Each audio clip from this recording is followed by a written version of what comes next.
C'est dommage, et plus que dommage, c'est grave, dirais-je. Dans nos communautés, on élève les garçons pour réussir, mais pas pour vivre.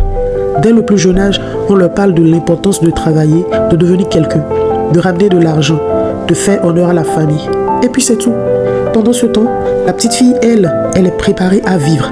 On lui apprend à se laver correctement, à se tenir, à parler avec respect, à cuisiner, à s'occuper de la maison, à s'occuper des autres.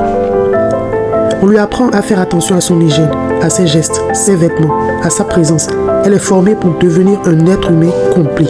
Mais lui, il joue, il s'amuse, il passe, il dort et il grandit.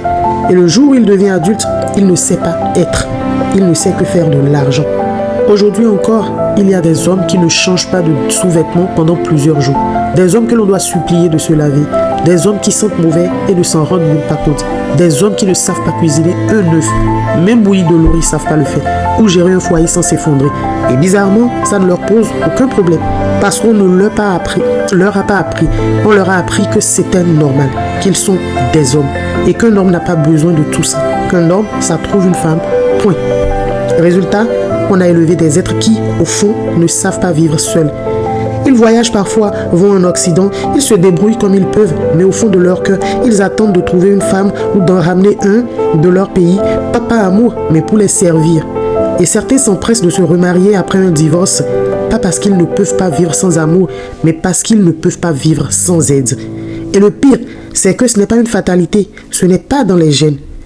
Ce n'est pas dans la biologie, ce n'est pas dans la religion, c'est dans l'éducation.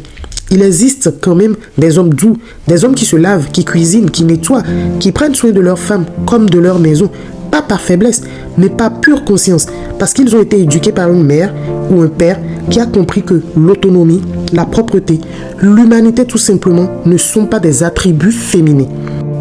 Aujourd'hui, je m'adresse à toi, maman, à toi, tante, à toi, grande sœur. C'est maintenant que tout se joue. Éduque ton fils à être propre, à être autonome, à être respectueux, à être un homme complet, avec ou sans une femme dans sa vie. Parce qu'un vrai homme, ce n'est pas celui qui travaille seulement, c'est celui qui sait vivre, c'est celui qui accompagne, c'est celui qui soutient. Et c'était Confidence et Destin.